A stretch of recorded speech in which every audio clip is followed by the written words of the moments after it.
안녕하세요. 저희는 제17기 법무부 범죄예방정책국 저스티스 서포터즈 글로업 팀입니다. 오늘은 누구 인터뷰하러 가죠? 오늘은 보호관찰관님 두 분 인터뷰하러 갑니다. 그럼 가볼까요?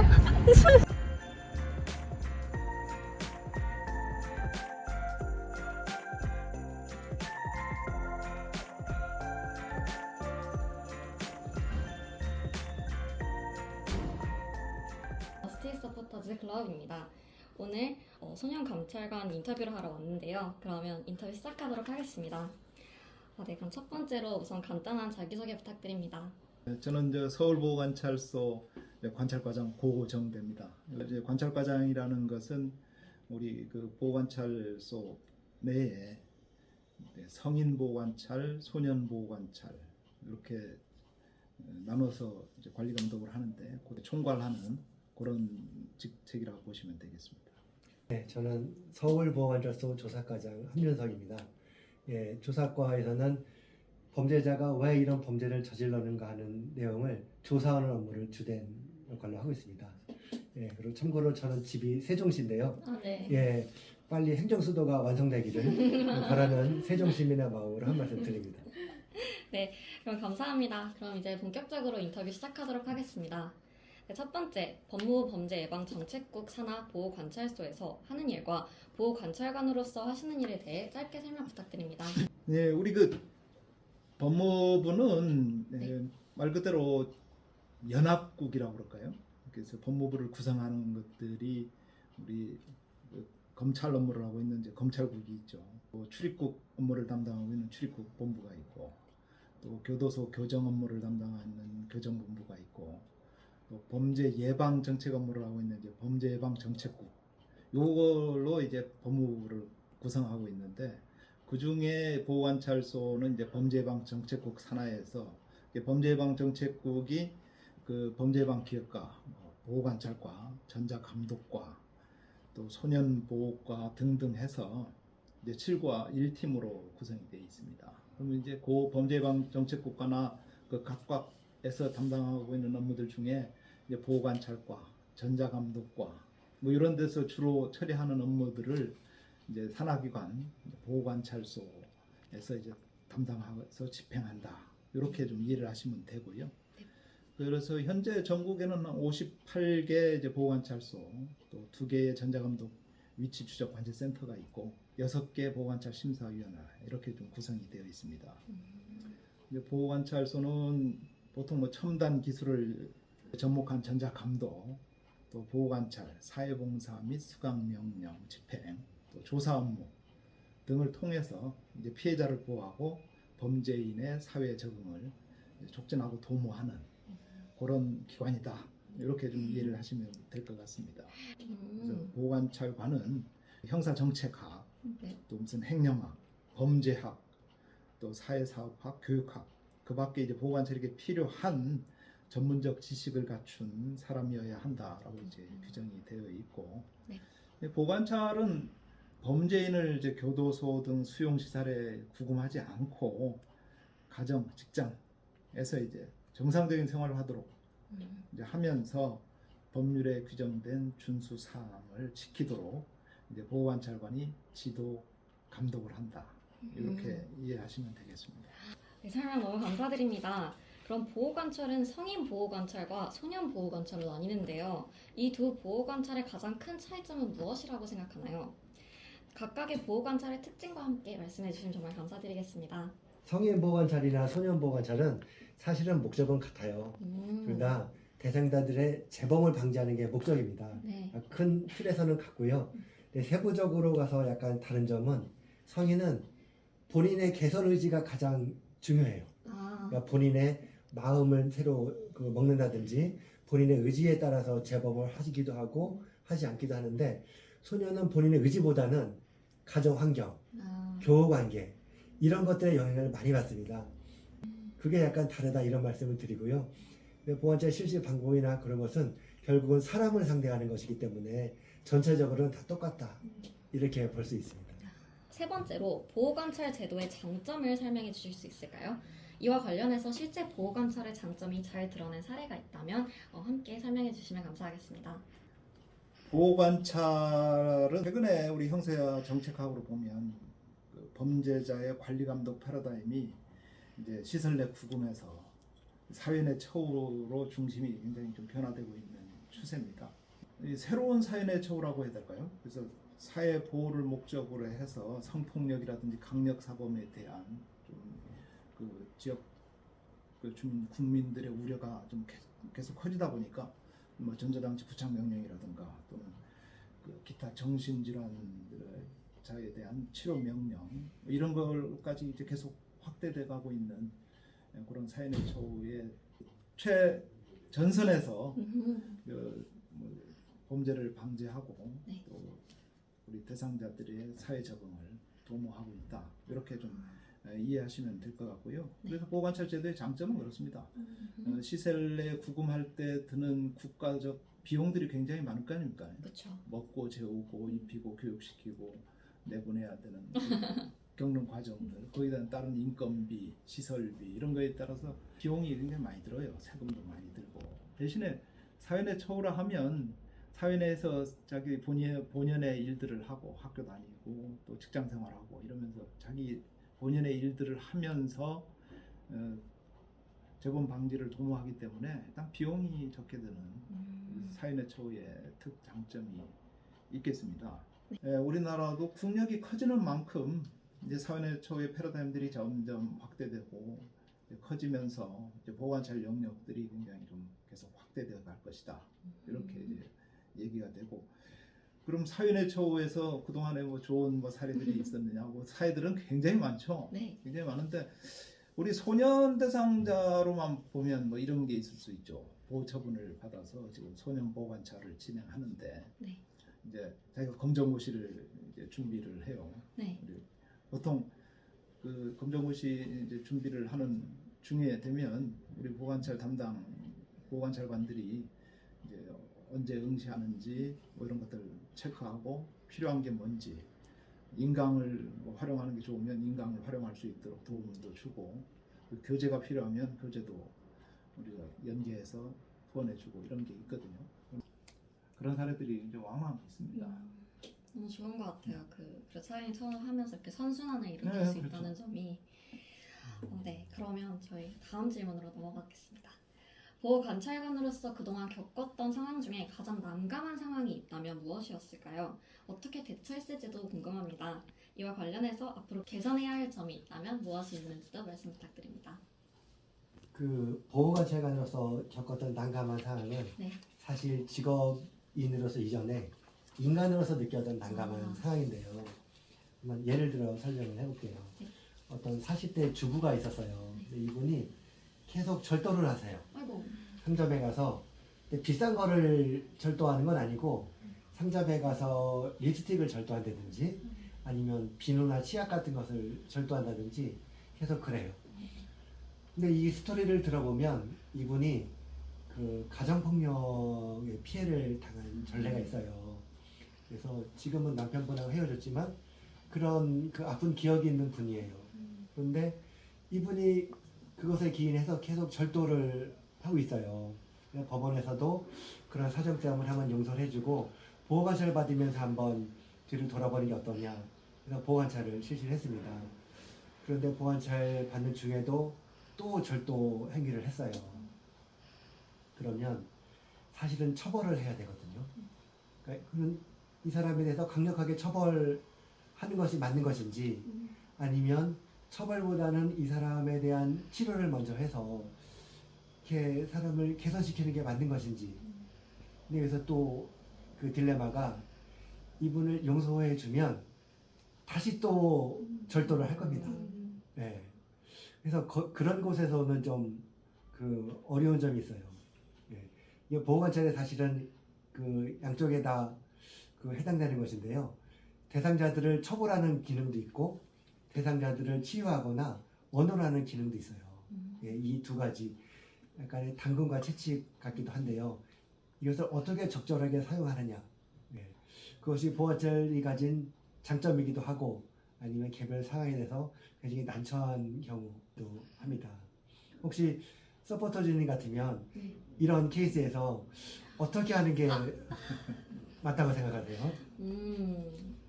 그래도 처벌을 조금 하고 그 이후에 조금 계속 개선을 하기 위해 노력해야 되지 않았을까? 또 어려운 질문이라. 그래도 현명한 대답이었습니다. 그래서 그런가요? 아까 질문 중에 개선해야 될 사항이면 어떤 게 있을까요? 하는 것 중에 네. 그 대상자들이 고의적으로 범죄를 하는 대상자도 많지만 네. 이렇게 정신적으로 취약하거나 어떤 상처 때문에 그 범죄에 이르는 경우가 많거든요. 네. 이런 사람에게는 치료라는 게 시급합니다. 그래서 그 치료를 위한 시설이나 예산의 확충이 먼저 좀 시급한 과제가 아닌가 이렇게 생각이 됩니다. 말씀을 들으니까 저 되게 생각이 많아지네요. 네. 그래도 그러면 다음으로 넘어가자면 보호관찰소에서는 보호관찰뿐만 아니라 청소년 비행 예방을 위한 일도 수행하고 있는데요.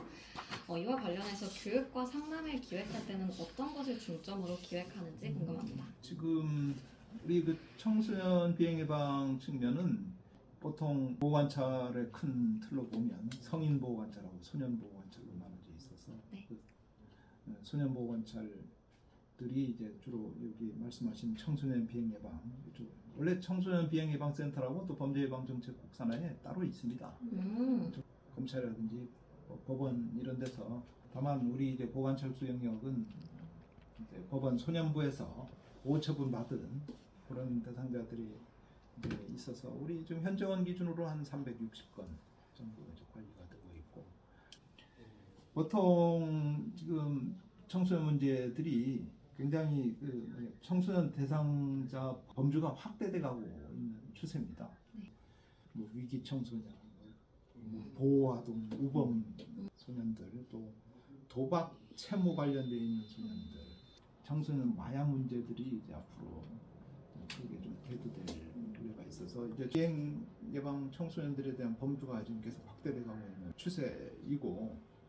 최근에는 이제 종합 재범 위험성 평가를 도입을 해서 재범 고위험군 중심으로 이제 보관찰을 진행하는 또 지역 사회와 다기관 협력 체제 청소년들끼리 다퉜다든가 이랬을 때 화해할 수 있도록 자원봉사자가 개입을 해서 중간에서 중재해가면서 서로 간에 좀 화해할 수 있도록 회복적 사고들을 좀 청소년 비행에 이제 많이 도입하고 있는 실정이고 또 무슨 검정고시를 응시할 수 있도록 한다든가 검정고시 응시한다고 그러면 저희들이 그 협찬 받아서 교재들도 다 지급해주고 인강 받고 싶다면 인강도 받을 수 있도록 해주고 합격하면 격려 장학금도 좀 주고 좋다. 그런 것들을 이제 계속 진행하고 있어서 네. 그 대상자 특성에 어떻게 좀 맞춰서 재범을 예방할 거 그런데 중점 맞춰서 기획하고 진행하고 있습니다. 그럼 정말 학생의 상황에 따라서 네. 정말 맞춤형으로 다양한 그럴 프로젝트를 수밖에 기획하고 없죠. 있는 예, 거네요. 그럴 수밖에 없죠. 그러면 범위도 확대되고 재범도 많아지면서 고민이 많으실 텐데 그래도 보호 관찰관으로서 일하면서 보람을 느끼셨던 사례가 있다면 혹시 소개해 주실 수 있을까요? 1박 2일로 날 잡고 말씀드릴 정도로 그 사례가 너무 많습니다. 왜 그러냐면 보호관찰소에서 일하는 공무원들은 서류를 다루는 게 아닌 사람을 다루는 일을 하니까 어쩔 수 없이 그런 보람이라든지 긍지라든지 이런 것들이 많거든요. 하나를 예를 들어보면 아주 말썽꾸러기인 비행 청소년이 있었어요. 그러다가 보호관찰 받으면서 이 아이가 보호관찰관에 같이 개선이 됐어요. 네, 그래서 대학에 진학했거든요. 근데 대학에 보면 동아리가 많잖아요. 네. 거기에 위기 청소년 선도 동아리에 가입을 했어요. 자기가 그렇게 방황의 시절을 보냈으니까 네. 자기가 아이들의 심리를 잘 아는 거예요. 그래서 그 동아리에서 활동을 열심히 했어요. 그런 모습을 보면 굉장히 좀 저희도 뿌듯하죠. 네, 이런 상황이 성인도 마찬가지예요. 사실 가정폭력 때문에 가정이 불화가 있던 대상자인데도 그 보호자를 통해서 나 때문에 우리 식구들이 이렇게 아팠구나 해가지고 개선해서 정말 좋은 가장, 좋은 아빠가 된 이런 케이스도 굉장히 많습니다.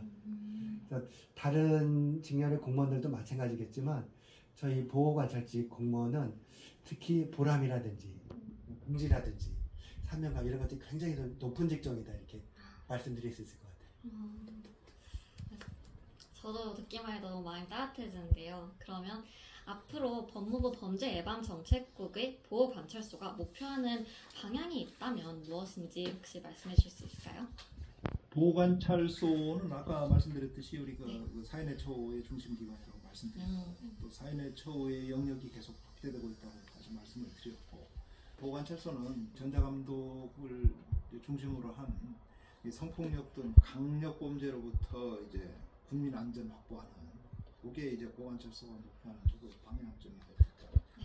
또 위기 청소년들에게는 이제 희망을 주는 그런 이제 보호관찰소가 되어야 될 것 같고요. 통제와 처벌 중심에서 치유와 회복으로 가는 그런 기관으로 이제 거듭나야 된다 하는 것들이 최근에 이제 보호관찰소에서 그 추진해야 되는 업무의 개략적인 이제 목표들이 되고. 네, 알겠습니다. 그러면 저희 클럽팀이 범죄예방정책국의 서포터즈로서 밝고 건강한 사회를 만드는 거에 도움을 주고자 노력을 하고 있는데요. 보호관찰에 대한 시민의 인식과 참여를 높일 수 있는 방법은 무엇이 있을까요? 예, 다양한 방법이 있을 것 같은데요. 먼저 저스티스 서포터즈와 같은 이런 사업들이 더 많아졌으면 좋겠어요. 그래서 학생뿐 아니라 주부, 시민, 회사원 이런 분들이 보호관찰소에 와서 보호관찰관이 무슨 일을 하는지 어떤 역할을 하고 있는지 좀 알면 인식도 바뀌고 사회적으로도 좋은 현상이 있을 거라고 생각이 듭니다. 그리고 또 말씀드리면 인턴십 프로그램이 좀 확대했으면 좋겠어요. 지금 대학가에서도 그 취업준비생이 그 취업에 어려움을 겪고 있다는 얘기를 많이 들었는데요. 이분들이 인턴십을 통해서 보호관찰직 공무원으로 임명이 된다면 이거는 그 학교나 사회, 우리 정부에서 더 바람직한 현상이 아닐까 생각이 됩니다. 너무 동의해요. 그리고 학생으로서 인턴십 제도가 늘어난다면 너무 좋을 것 같습니다. 네, 지금 좀 부족한 상황이죠. 그죠? 특정 지역에 준법 지원센터를 지을 때 해당 지역의 주민들이 반대가 심한 경우도 많은 걸 뉴스에서 봤는데 혹시 이에 대해서 어떻게 생각을 하고 계신가요? 오해에서 비롯된 그런 현상이죠. 맞죠. 근데 오해는 왜 생기냐면 잘 모르기 때문에 오해를 하는 거죠. 보호관찰소가 어떤 일을 하는지 알면 그런 오해는 없어질 거라고 생각합니다. 그 교도소를 예로 들어보면 교도소가 있다고 해서 그 지역의 재범률이 올라가는 건 아니거든요. 또 보호관찰소가 있다면 그 지역에 있는 범죄자들을 교육하고 그 상담하는 역할을 하기 때문에 오히려 보호관찰소가 있는 게 더 좋은 거죠. 그렇죠. 보호관찰소가 없는 게 더 문제가 되는 거거든요. 보호관찰소가 있는 게 굉장히 불안하다고 이렇게 시민께서 생각하시면 보호관찰소 업무를 잘 접해보지 않아서 거기서 오는 것이기 때문에 시민들께서도 보호관찰소가 무슨 일을 하는지 알면 이런 오해는 해결될 거로 생각합니다. 그러기 위해서 저희도 나름 노력을 하고 있는데요. 이 지역 주민들에게 저희 청사시설을 개방하고 있어요. 체육시설이나 교육장, 강당 같은 곳을 대여해서 시민들께서 자유롭게 활용하시도록 하고 있고요. 또 지역에 있는 학교에 법교육 프로그램도 진행하고 있어요. 인근 있는 학교에 가서 법무부 직원들은 이런 일을 하고 있다. 준법의식이란 이런 것이다 라는 것들을 강의도 하고 다양한 활동을 하고 있습니다. 이런 노력을 한다면 좀 점차 보호관찰소에 대한 지역 주민 인식이 좀 바뀌지 않을까. 네, 그렇게 생각을 합니다. 여기 들어오는 길에 보니까 학교가 바로 근처에 있더라고요. 여기 네. 다 학교입니다. 네. 다 학교가 둘러싸고 있어요. 거기 네. 친구들은 아주 안전할 것 같아요. 네, 그 아이들은 다 알죠. 네, 그러면 이제 정말 마지막으로 가고 있는데요. 마지막 질문하겠습니다. 전자감독 대상자의 증가율에 비해 보호관찰자 증가율은 현저히 낮기 때문에 보호관찰관 1명당 17명 정도의 전자감독 대상자를 관리해야 하는 인력 부족 문제를 겪고 있는데요. 이에 대해서는 어떻게 생각하고 계신가요? 그리고 국가적인 측면에서 논의되고 있는 개선 방안이 있다면 말씀 부탁드립니다. 지금 이것은 그 전자감독뿐만이 아니라 네. 아까 말씀드렸듯이 범죄자의 관리 감독의 패러다임이 네. 지금 그 시설 구금 처우에서 사연의 처우로 계속 확대되고 또 사연의 처우에서도 또 그 영역들이 또 광범위하게 퍼져나가는 이런 중심의 변화가 지금 계속 진행되어 오는데도 요점은 인력 증원이 문제죠. 모두실무관 네네네. 거기도 보셨겠지만 경보 발생 시 24시간 대응을 하는 24시간 대응 체제예요. 그 퇴근 안 하고 24시간 돌아가는 이제 신속 대응이 필수적인데 전담 직원들이 이제 부족하다 보니까 2인 1개조 서울 같은 데는 큰 기관이기 때문에 4인 2개조로 24시간 근무를 하게 되는데 우리 그 선진국 우리나라도 이제 선진국 반열에 들어섰으니까요. 이렇게 선진국이 되면 작은 정부를 지향하는 것들이 이제 우선 고려 정책이기 때문에 그런 작은 정부에서 인력 효율을 어떻게 좀 기할 것이냐 이런 거에 대한 좀 전략들을 이제 법무부 차원에서 수립하고 진행하고 있으니까 지역사회 주민, 시민 할 것 없이 서부터 선생님 같은 분들이 자꾸 문제 제기를 해주시면 관심들 가지시겠죠. 네, 오늘 말씀 들어서 정말 너무 감사드렸고요. 보호관찰관이라는 제도와 문제점, 다양한 거에 대해서 많이 이해할 수 있었던 것 같습니다. 그럼 마지막으로 저희 범죄예방정책국 및 보호관찰 등에 대해 하고 싶으신 말씀이 있다면 자유롭게 말씀 부탁드리겠습니다. 네, 지금 전국에 그 저스티스 서포터즈 팀이 총 35개가 활동을 하고 있어요. 네. 그 중에 우리 그로업 팀이 가장 잘하고 있다. 가장 지금 훌륭하게 하고 있다는 말씀을 드리고요. 네. 연말에 서포터즈 표창이 있으면 우리 그로업 팀이 좋은 성과를 내서 최우수상을 받을 수 있도록 네. 저희도 응원하겠습니다. 네, 정말 감사드립니다. 오늘 다시 한번 이렇게 좋은 기회 주셔서 정말 감사드립니다. 아유, 감사합니다. 네, 그럼 이제 인터뷰 마치고 두 분은 어땠나요? 우선 처음 와보는 곳이고 사실 여기 인터뷰 전에는 이 서울준법지원센터랑 서울보호관찰소가 무엇을 하는 곳인지 잘 알지 못했는데 이번 기회로 되게 좋은 일을 하는 곳이라는 걸 알게 되었고 그리고 보호관찰소의 중요성을 다시 한번 실감하게 되었습니다. 네, 저도 마찬가지로 인터뷰 전에는 보호관찰소가 무엇인지, 보호관찰관이 어떤 일을 하는지 감이 잘 안 잡혔었는데 인터뷰를 통해서 조금 이분들의 중요성과 사회적 역할에 대해서 깨닫게 된 것 같아서 정말 의미 있는 시간이었던 것 같습니다. 감사합니다. 집으로 슈슝 해주세요. 집으로 슈슈.